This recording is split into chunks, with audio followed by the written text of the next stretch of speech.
Terima kasih. Wah, saya dapat berapa menit ya? Nggak tahu ini. Nabila berapa menit? 20 menit.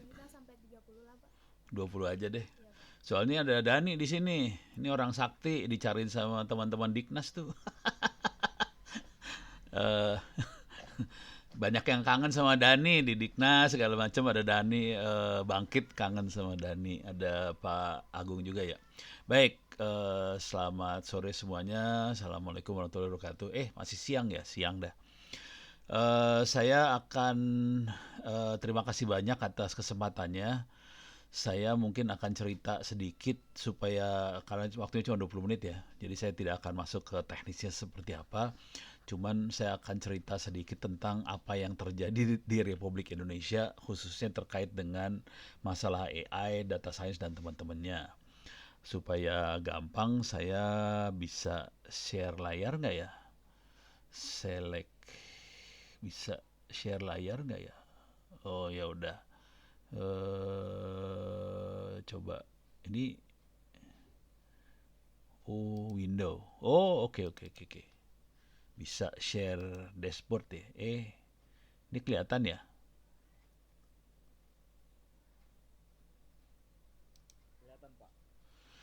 Oke. Ini supaya teman-teman pada semangat semua lah untuk belajar makhluk ini. Jadi saya nggak akan terlalu masuk ke tekniknya, cuman kira-kira gini. Saya dapat kesempatan waktu itu diminta sharing oleh KSP, KSWP bukan KSP saya mah, KSWP. WP itu Wapres, kantor staf wakil presiden. Jadi di wakil presiden ada kantor stafnya, kemudian kantor stafnya minta masukan ke saya waktu itu. Intinya sederhana aja sih, Pono. Ini kita punya banyak data nih. Bisa nggak dari data itu kita melakukan prediksi ke depan? Prediksinya contohnya sederhana aja sih. Kira-kira kabinet butuh apa sih? Program apa yang cocok untuk rakyat? Kira-kira kayak gitu. Jadi seperti itu. Padahal jujur sih dari data mereka, mereka sebenarnya bisa melakukan itu. Jadi saya kasih contoh waktu itu, kasih contoh baru. Oh cuman kayak gitu ya. Jadi nggak kebayang sih. Jadi kebutuhan untuk data science, AI segala macam ini dibutuhkan banget sama pimpinan Republik Indonesia. Kebetulan saya berinteraksinya dengan kantor staf wakil presiden, bukan kantor staf presidennya, bukan KSP-nya ya, KS Wapresnya. Jadi itu satu. Oke. Rekamannya mungkin saya upload di YouTube kayaknya sih. Di YouTube saya ada rekaman waktu memberikan hal itu. Itu satu, kantor Wapres. Kemudian teman-teman dari BPK juga minta nih, BPK. BPK juga minta. BPK adalah Badan Pengawas Keuangan ya. Jadi BPK Badan Oke. BPK adalah Badan Pengawas Keuangan, Badan Pemeriksa Keuangan Republik Indonesia. Cuman BPK ini satu lagi adalah BPKP. Kelakuannya sama sih. Eh, Sama-sama. Jadi apa sih? Badan Pengawas Keuangan dan Pembangunan, BPKP. Jadi dua-duanya kira-kira sama orang-orangnya, lulusan STAN rata-rata, dulunya dari STAN, Sekolah Tinggi Akuntansi Negara apa-apa ya. Pokoknya akuntan lah mereka itu. Kerjanya mengaudit. Oke. Nah, BPK sama BPKP awalnya lebih banyak mengaudit keuangan. Jadi auditor dia, mengaudit keuangan, laporan keuangan dan sebagainya kira-kira kayak gitu. Cuman belakangan ini mulai mereka kerasa mereka tidak mungkin hanya mengaudit keuangan. Jadi mereka harus mengaudit untuk apa ya? Program pemerintah. Berjalan dengan baik apa tidak. Dari hasil audit-audit itu juga mereka harus bisa melakukan prediksi ke depan. Kira-kira program apa yang cocok atau program apa yang dibutuhkan oleh Republik Indonesia ini, program apa. Dan itu bisa dapatnya dari laporan-laporan yang ada selama ini. Jadi mereka mulai mengaudit program. Jadi tidak hanya mengaudit keuangan tapi juga program. Nah, ilmu-ilmu seperti ini mulai kerasa. Nggak bisa pakai ilmu-ilmu audit keuangan yang biasa, accounting yang biasa nggak bisa. Jadi mereka harus masuk ke ilmu-ilmu untuk auditing program. Di sini AI main banget. Nah, selain itu juga jadi saya kalau BPK itu saya kesempatannya beberapa kali webinar. Kalau BPKP ini yang di depan layar ini sekarang, saya kebetulan memberikan workshop sampai 3 minggu. 3 batch, satu batchnya 1 minggu kebetulan. Jadi 3 batch, satu batchnya 1 minggu. Jadi mulai kerasa banget berinteraksi. Kebetulan di batch-batch itu ada yang batch yang pimpinan, ada yang batch yang levelnya deputy, ada yang batch yang levelnya middle management lah. Tapi di situ kerasa selain mereka mengaudit programnya, mereka juga harus mengaudit tentang bisnis proses lah kira-kira. Jadi kalau kita tahu bisnis proses,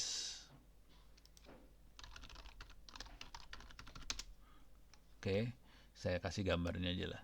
Jadi bisnis proses adalah kalau dalam bahasa orang IT kira-kira flowchart lah. Flowchartnya satu organisasi. Jadi kalau mereka melakukan layanan ke publik, kira-kira prosesnya seperti apa sih? Dan mereka harus mengaudit ini juga. Jadi mereka tidak hanya mengaudit tentang keuangan, tapi juga mereka mengaudit tentang bisnis proses dari si organisasi. Dari audit itu mereka harus bisa ngelihat sih sebetulnya macetnya di sebelah mana republik ini kira-kira. Jadi proses apa yang bikin macet? Kenapa proses ini jadi lama? Kira-kira kayak gitu. Dan ini harus diukur semuanya, kemudian mereka harus bisa mendeteksi itu semua. Balik lagi, kalau di sini proses yang dipakai turunan dari dunia machine learning dan deep learning, biasanya kita pakainya proses mining itu ya. Jadi proses mining yang dipakai nih bisa dilihat di video-video saya yang lain bagaimana kita bisa melakukan mendeteksi proses bisnis proses tadi pakai proses mining. Dari sini juga kita bisa deteksi macetnya di sebelah mana, kira-kira kayak gitu. Jadi ini mulai kepake. Nah, di yang lain yang mulai kerasa lagi adalah ini kejadiannya belum sebulan yang lalu, sekitar 3 minggu yang lalu kebetulan saya diminta memberikan ceramah di Mabes TNI. Pembicara satu lagi adalah dari Bappenas, dari satu datanya Bappenas. Jadi Bappenas punya data.go.id. Data.go.id ini kira-kira ide dasarnya adalah semua kementerian, lembaga, provinsi, daerah, segala macam memasukkan datanya ke sini. Tentunya datanya bukan data yang sifatnya rahasia ya, atau private. Jadi data pribadi nggak dimasukin ke sini sih sebenarnya. Yang dimasukin adalah data-data pembangunan dan sebagainya. Di sini ada data ekonomi industri, lingkungan, sumber daya alam, budaya, agama, perlindungan sosial, kesehatan, pembangunan daerah, dan sebagainya. Ini bisa dilihat di sini. Jadi kami berdua yang bicara, Bu Rini sama saya, yang bicara di Mabes TNI. Di situ saya mulai kerasa lagi di level-level lembaga, TNI kan kategori lembaga ya, itu juga sebetulnya dibutuhkan. Cuman di TNI tentu ada remnya, mereka agak keberatan untuk melepaskan informasi yang sifatnya rahasia strategis, itu agak berbahaya dilepas di kayak ginian. Nah cuman di sini yang akan kerasa sekali adalah baik di BPKP, di BPK, di satu data yang punyanya Bappenas ini. Kalau kita lihat ke bawah nih kelihatan banget ini Bappenas sih sebenarnya. Ini dia. Jadi kelihatan lokasinya ada di Taman Suropati nomor 2 di Menteng, itu Bappenas, kantornya Bappenas. Jadi mereka kalau di Bappenas sebenarnya sederhana aja sih. Waktu awal mereka mulai bergerak di sini adalah awalnya karena presiden minta. Ini kalau saya mau sederhananya, kalau misalnya saya mau melakukan bansos, bagaimana caranya kita bisa targetnya bisa presisi. Nah itu presiden minta hal seperti itu, datanya semrawut. Jadi contoh yang paling sederhana waktu saya ngobrol sama teman-teman di BPKP misalnya, waktu mereka mau menganalisa data, yang jadi masalah besar adalah format datanya beda-beda sih. Contoh sederhana tuh gini kira-kira, masalah gender ya. Misalnya di kementerian atau lembaga mana gender itu namanya laki perempuan. di tempat lain pria wanita, di tempat lain misalnya 1 kosong, di tempat lain namanya L garis miring P gitu. Nah, untuk nyatuin itu kan harus dikonversiin semua formatnya ke satu format yang sama supaya programnya gampang buat analisa. Nah, seru tuh urusannya satu itu ya. Jadi pening kepala karena formatnya beda-beda semua. Jadi kalau teman-teman Bappenas akan bicara bahwa oke, ke depan nih sebenarnya ke depan akan ada dua hal besar di Republik ini yang akan mendominasi operasi dari si kabinet. Satu masalah ini data science, satu data dan teman-temannya. Satu lagi adalah e-government atau sering disebut sistem pemerintah berbasis elektronik. Jadi ada e-government, satu lagi satu data. Dua ini akan dominasi banget di operasional dari si kabinet. Nah, khusus untuk urusan data, secara hukum aturannya ya berkembang lah ya. Cuman si pembuat aturan itu kayaknya semangatnya cuman kamu harus ngumpulin data. Karena mereka bukan orang yang sehari-hari ngutak-ngatik data, biasanya kalau pimpinan, menteri, dirjen, kayak gitu biasanya dapat laporan dari anak buah. Jadi biasanya kamu harus kumpulin data, nanti anak buahnya yang proses. Jadi yang sengsara anak buahnya. Sebetulnya yang tahu masalah besarnya anak buahnya sih. Nah, si pimpinan biasanya cuman ngomongnya gini, data harus dikumpulin, nanti harus ada organisasi atau tata kelola yang ngurusin pengumpulan data ini. Nah, anak buahnya yang pening kepala karena diaturannya tidak diatur masalah format. Bagaimana tata kelola formatnya? Siapa yang bertanggung jawab untuk ngurusin format? Kagak ada tuh aturan yang itunya. Pening semuanya, pusing kepala di situ. Jadi yang lain lagi yang saya juga kebetulan kena lagi, nggak sengaja kena, ini samalah kasusnya semua, adalah Dirjen Anggaran. Dirjen Anggaran Kemenq. Kalau ini nggak sengaja sih sebenarnya jujur. Ini oke, masuk ke sini aja kali ya. Sama sih sebenarnya kasusnya. Apakah itu Dirjen Anggaran, apakah itu BPKP, apakah itu BPK, apakah itu kantor staf presiden, wakil presiden, sama aja. Jadi kalau Dirjen Anggaran lebih seru ceritanya adalah gini kira-kira. Mereka dimarahin sama menterinya, Bu Sri Mulyani marah ke Dirjen Anggaran. Pas bagian dimarahin aja orang yang dipanggil. Jadi kira-kira marahnya kayak gini nih.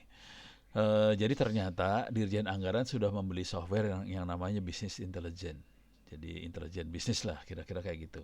Tapi kalau disederhanakan nih, Bu Sri Mulyani ini pas ada fotonya di depan kita nih Bu Sri Mulyani lah biar kelihatan. Oh, yang di tengah tuh menterinya. Nah, masalahnya kira-kira gini, Dirjen Anggaran dan Depq lah, mereka beli software namanya Business Intelligence. Sebenarnya dengan Business Intelligence kita bisa menganalisa data dan kita bisa melakukan klasifikasi. Contoh klasifikasi sih gini lah, orang miskin, yang kategori orang miskin seperti apa sih. Nah, udah gitu ke depannya bagaimana program apa yang bisa kita pakai buat merentaskan kemiskinan tadi. Yang jadi masalah, udah punya program yang harga miliaran itu, si Bu Menteri tidak dapat masukan dari Dirjen Anggarannya kira-kira. Jadi program apa yang sebaiknya dilakukan oleh pemerintah? Nah, itu poning kepala. Dan ternyata kebanyakan konsultan yang datang ke Dirjen Anggaran itu kebanyakan konseptual. Jadi mereka cerita konsep. Bentuknya kalau cerita konsep nanti bentuknya pilar-pilar gitulah. AI ada berapa pilar, nanti pengumpulan data ada berapa pilar, mainnya pilar-pilar gitu tanpa contoh lah. Nah, itu jadi masalah besar. Akhirnya diundanglah saya memberikan workshop ke teman-teman Dirjen Anggaran, saya kasih contoh. Jujur saya banyak kasih contoh pakai Orange supaya sederhana, saya tidak pakai R, tidak pakai Python, walaupun saya bisa tapi ngeri kalau memakai itu. Jadi buat Anda-anda yang masih belajar bisa pakai Orange Data Mining, ini free, bisa di-download, bisa untuk Windows, Mac dan sebagainya. Oke, dan ini sederhana. Kalau dilihat video-video saya di YouTube dan teman-temannya, ini saya banyak pakai Orange ini karena sederhana banget. Jadi gampang buat ngajarnya. Sebelum saya pakai Orange, saya pakai Python sih. Terus saya pakai TensorFlow, saya pakai keras. Jadi saya tahu betapa sengsaranya kalau kita pakai software yang kayak gituan. Kalau kita tidak mengerti filosofi di balik itu semua, langsung loncat ke Python, keras, TensorFlow, pening kepala. Saya pening. Awalnya pening. Kemudian saya pakai Orange yang ternyata gampang banget, udah gitu enak buat ngasih filosofi di balik data science. Jadi saya saranin pakai Orange. Nah, buat belajar di tadi proses itu semua, saya bikin data sendiri sih akhirnya. Misalnya kayak gini nih. Ini contoh data yang saya pakai buat melatih di pelatihan-pelatihan ya. Bentuknya file Excel aja supaya gampang. eh Buat di obok-oboknya gampang. Nih saya file Excelnya kayak gini doang sih. Jadi misalnya saya punya tahun 90, 91 dan sebagainya, anggarannya berapa, dan kita mulai belajar yang untuk memprediksi, ini ada populasi, ini kebetulan dipakai buat, waktu kemarin saya pakai buat ngasih training di Mabes TNI, jadi di sini ada tank, ada F-35, ada sea drone, ada R&D. Tapi ada variabel lain, suku bunga, inflasi, dan sebagainya dimasukkan. Dengan data seperti ini kita coba belajar bagaimana kita melakukan prediksi, klasifikasi dan sebagainya. Untuk klasifikasi saya kasih contoh lagi, ini juga ada masalah kemarin di datanya punya Bappenas. Nah, ini klasifikasi kemiskinannya, ada klasifikasi miskin, sejahtera, sangat miskin. Di sini variabelnya adalah penghasilan, pendidikan, lama pendidikan, rumah, motor, mobil, anak, dan sebagainya. Dengan variabel Belum kelihatan, Prof. walah. Oke, ini susahnya pakai ini ya. Tar, pindah sharing lagi. eh saya harus sharing window Excel. Oke, share window Excelnya. Nah, terima kasih Pak Agung, ngasih tahu Excelnya nggak kelihatan. Jadi kita bikin sendiri file Excel, terus kita mulai belajar. Dari file ini kita melakukan klasifikasi, dari file yang sama kita bisa melakukan model, dari model kita bisa prediksi dan sebagainya. Jadi filenya bikin sendiri aja, kalau boleh saran kita bikin sendiri. Dari situ kita punya insting. Yang jadi masalah, data-data yang ada di satu data Bappenas itu kebanyakan filenya bentuknya kayak gini. Kalau misalnya masalah file miskin gitu ya, filenya cuma gini aja, data masyarakat miskin. Jadi datanya cuma gini, kabupaten mana ada sekian masyarakat rakyat miskin, kabupaten mana sekian rakyat miskin. Tapi nggak ada data yang kayak gininya, pendidikan, lama pendidikan, rumah, motor, mobilnya kagak ada. Dari situ kita akan kesulitan sebetulnya untuk melakukan klasifikasi penyebab kemiskinan. Kita juga akan kesulitan untuk forecasting atau prediksi program apa yang cocok buat merentaskan kemiskinan. Jadi kita susah sebenarnya dengan data yang ada di satu data hari ini. Kita susah. Mungkin juga mereka sebenarnya punya, mungkin punya, cuman datanya nggak dibuka. Yang dibuka cuman kesimpulannya aja, ya pening lah kita buat sebagai peneliti kalau cuman kesimpulannya yang dikasih, ya pening. Kira-kira itu. Satu lagi belum dikasih lihat, saya kasih coba buka, mudah-mudahan saya bisa buka file satu lagi dengan baik. Tadi yang anggaran saya coba share lagi ya, mudah-mudahan bisa dilihat. Oke, sorry, nih saya share lagi. Jadi datanya kita bisa bikin sendiri buat belajar, kita bisa bikin sendiri dengan data yang kita bisa prediksi. Nanti kita bisa coba dengan data yang apa ya, data benernya. Kalau yang ini tadi file Excel ini, anggaran ini saya pakai buat presentasi di Mabes TNI. Jadi makanya ada tank, ada APC. APC itu Armor Personal Carrier, F-15 Fighter, Sea drone itu yang bikin Ukraine ya, R&D, suku bunga, inflasi. Jadi dengan data yang kita buat sendiri dan kita bisa prediksi kira-kira hasilnya seperti apa, kita pakai ini buat mainan. Kira-kira itu buat belajar. Baik, saya tutup dulu sampai sekian. Kalau ada apa-apa silahkan email ke saya ono@indo.net.id atau pakai Twitter. Terima kasih, mudah-mudahan bisa bermanfaat. Bila taufiq hidayah. Assalamualaikum warahmatullahi wabarakatuh. Saya kembalikan pada pembawa acaranya. Silakan.